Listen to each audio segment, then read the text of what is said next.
Monsieur? Bonjour madame. Bonjour.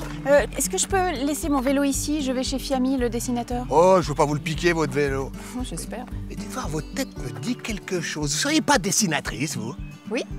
Je sais, Claire Bretécher. Non. Je l'admirais beaucoup, mais moi je suis juste Bénédicte. Bénédicte Bretécher? Non, Bénédicte, la dessinatrice de 24 heures. Je connais pas. De toute façon, moi je lis que la Tribune de Genève. Et pas en 24 heures. Et encore moins 20 minutes, hein. Oh purée, je l'ai trop fait là, faut que j'aille faire une pause, moi.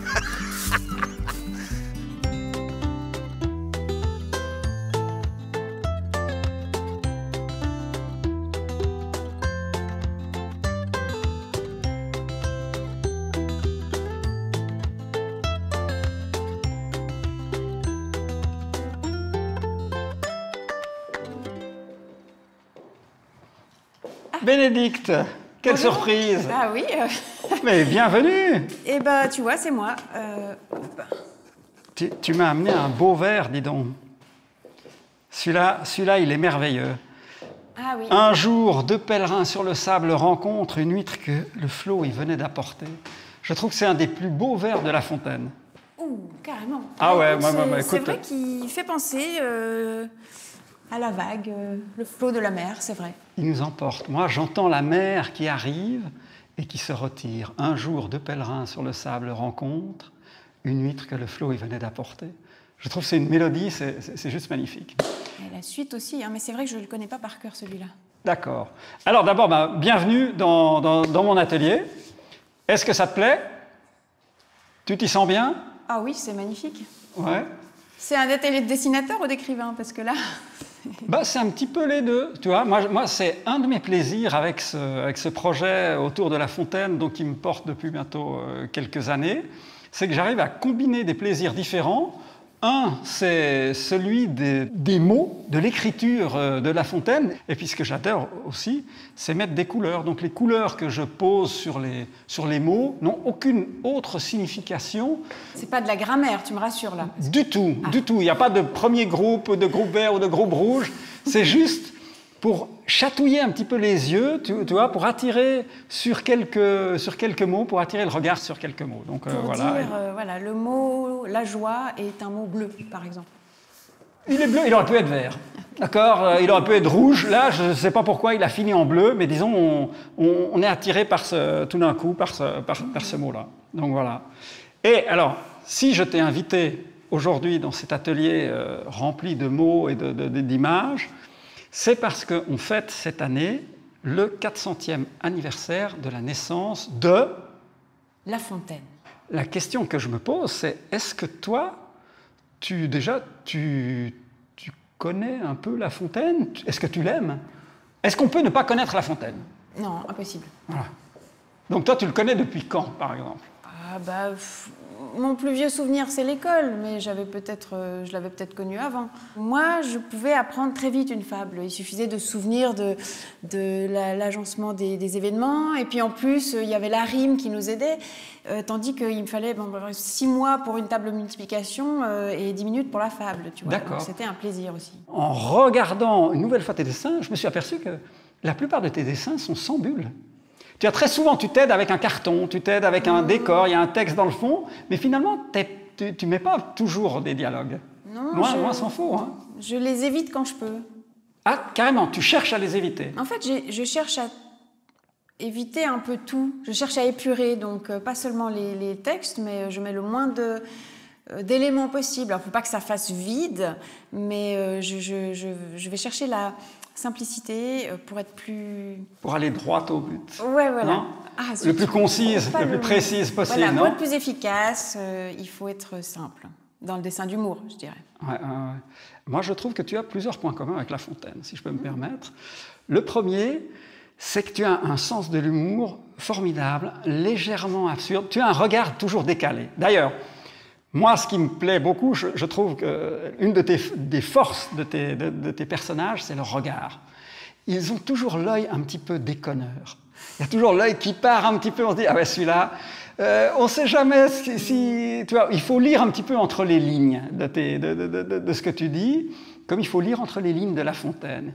Et il y a cette légèreté et ce regard décalé sur le monde qui nous entoure, qui, je trouve, vous avez en commun. En venant ici à vélo, je me suis dit, mais en fait, La Fontaine, il faisait un peu ce que nous faisons, nous, les dessinateurs de presse.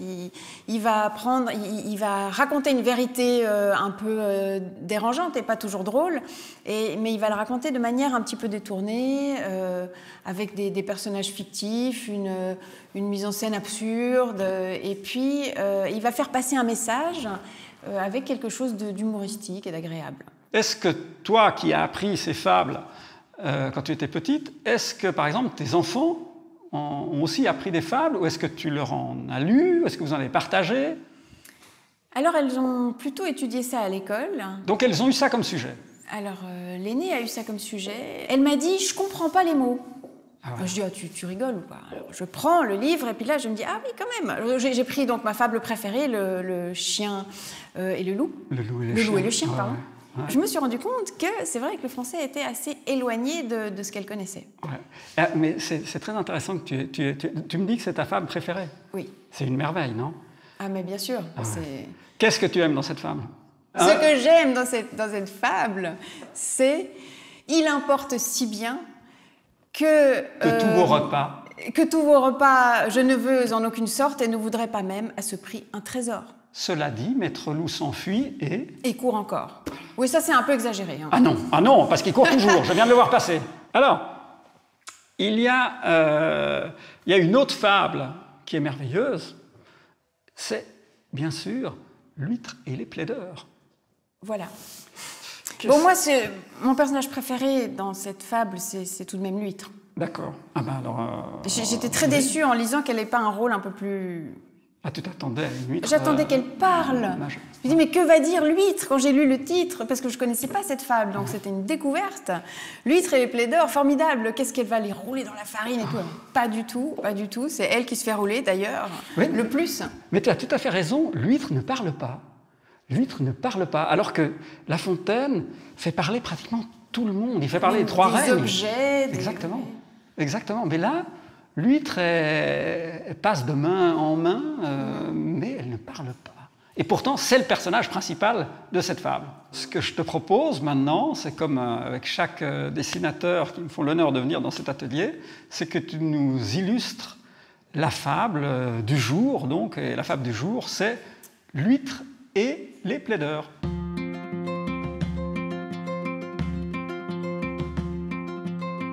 Oui, alors je vais faire le genre d'illustration que j'avais dans mes livres, le livre d'école où je dessine ce que dit La Fontaine. Alors il dit... Tu dessines ce que tu vois.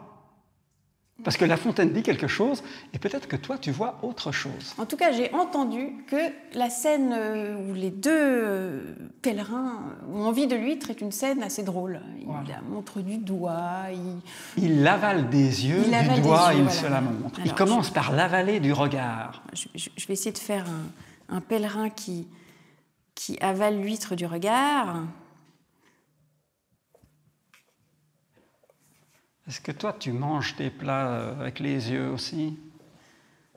Ah bah oui, parce que quand il faut attendre que tout le monde soit servi pour manger, moi je mange avec les yeux. Ouais, ça va plus vite, hein?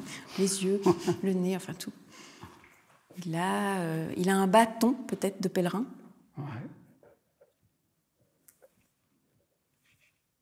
On ne sait pas ce qu'ils font sur cette plage, en fait. On ne sait pas. On ne sait pas depuis quand ils marchent. Peut-être qu'ils marchent depuis quelques heures, mais peut-être que ça fait des jours et des jours, voire des mois. Et toi, très longtemps, tu as dessiné en noir-blanc. Oui. Tu aimes le noir-blanc, non? Beaucoup, oui. Ouais. Est-ce que c'était difficile de passer à la couleur quand tu es arrivé à 24 heures? C'est là où tes dessins sont toujours en couleur, non, maintenant? Ils sont en couleur, oui, parce que je me suis rendu compte dans un journal en couleur, ça perdait un peu d'impact, le dessin en noir et blanc au milieu, et puis les grands dessins, donc la couleur remplit un peu, c'est difficile, j'ai un grand dessin, mais je dois le faire vite. Donc. Ouais. Mais donc, tu dessines à la main et tu colories avec l'ordinateur? Comment tu fais? Ou tu fais tout à l'ordinateur directement? Non, je mets la couleur seulement à l'ordinateur, oui. Okay. J'ai pas le temps de me tromper avec la couleur.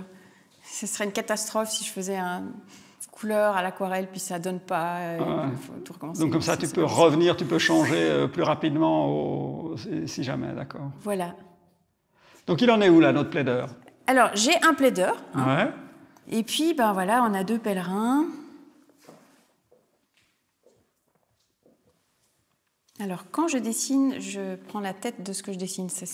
Moi la même chose. Ah ouais, tu fais les grimaces. S'il est content, t'es contente. S'il a faim, enfin bref. Et donc là, alors il est comment? Il est fasciné, je comprends, non? Il l'avale des yeux. Ils sont fascinés, voilà. Ouais. Franchement, pour des pèlerins, je trouve que c'est un peu décevant. Ils sont censés être un peu, je sais pas, loin des réalités de ce monde. Voilà, c'est ça. Ils partent pour l'abnégation, tout ça. Ben non. Et tout d'un coup, ils deviennent bassement matérialistes. Ah oui, tout d'un coup, ils s'écharpent pour une huître. C'est pas 2 douzaines d'huîtres, c'est une. Alors franchement, une huître.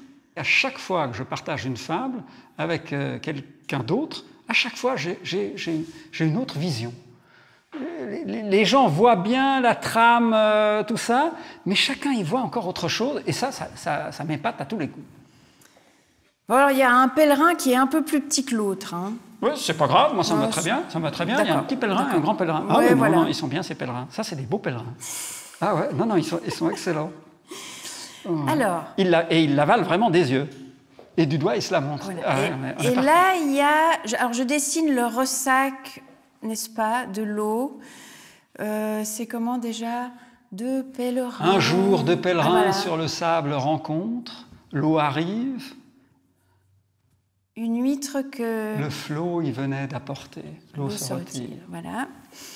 Et puis, on a donc un peu des traces de pas, puisqu'ils ont marché jusqu'à l'huître. Et puis, on peut imaginer, je ne sais pas, quand même un petit peu l'horizon de la mer. Ah oui. Est-ce que je ne mettrais pas un bateau pour situer aussi dans... Comme tu veux, comme tu veux. Dans l'époque. Hein. Ah oui. Ah ouais. Je veux pas faire... Tu nous fais un joli 3 mâts? Je vous fais pas un bateau de croisière, donc... parce que...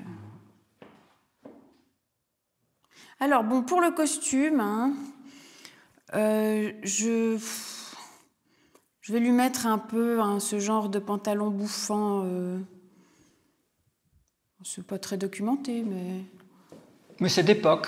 On va dire c'est très 17e, non? Voilà. C'est entre 17e et le 21e siècle. Il est un peu Bermuda aussi, non? Tu te moques de mon pantalon bouffant 17e? Peut-être un petit peu. Alors, donc, il arrive. Alors là, il se dandine beaucoup. Hein. Ouais, là je me suis un peu... Enfin bon, c'est pas grave, c'est pas grave. Et puis, je vais lui faire un chapeau. Je me suis dit, quelle tête il pourrait avoir? Qu'est-ce qu'il pourrait avoir comme chapeau, comme perruque et tout? Il semble qu'il y avait des chapeaux de juges qui ressemblaient à ça. Voilà. Donc, il arrive et il va avoir le fin mot de l'histoire. Hop.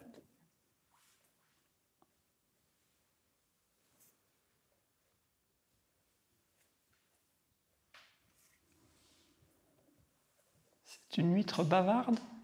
Non, elle pense. Ah, d'accord. En fait, elle une pense. Intellectuelle? C'est ça. Exactement. Est-ce que les huîtres pensent? C'est une actrice frustrée, en fait. Oh. Alors, je me permets de venir... Finalement, elle est bien, là, cette bulle. T'as raison. Elle va très bien. Moi, je voulais être le renard. Évidemment. Hein? Ouais. C'est raté. C'est le grand... ton renard, le corbeau et le renard de ton enfance. Eh oui. Magnifique. Maintenant, ce que je te propose, c'est qu'on revienne à la fable du jour, donc l'huître et les plaideurs, parce que figure-toi que je l'ai partagée avec un groupe de personnes handicapées il y a pas très longtemps de cela. Et je te propose qu'on la regarde ensemble. Tu as encore quelques minutes, ça va? Oui, bien sûr. Un jour, 2 pèlerins sur le sable rencontrent, on entend la mer qui arrive. Une huître que le flot y venait d'apporter. La mer se retire. Celui qui le premier a pu l'apercevoir en sera le gobeur.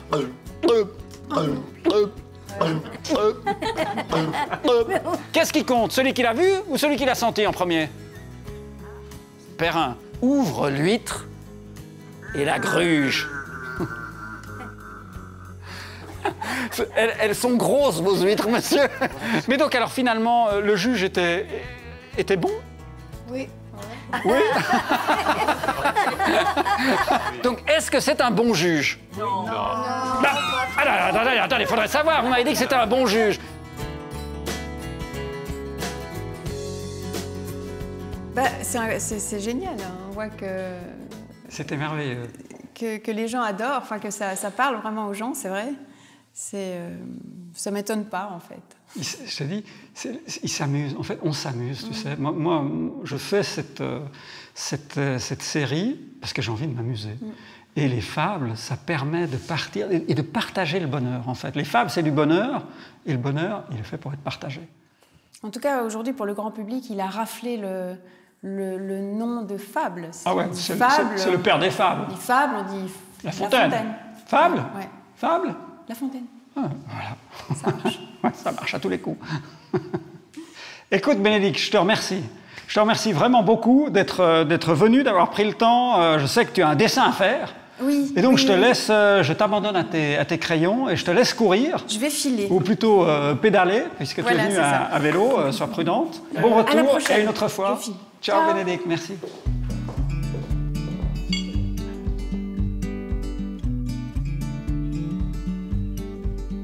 Un jour, deux pèlerins sur le sable rencontrent. Une huître que le flot y venait d'apporter.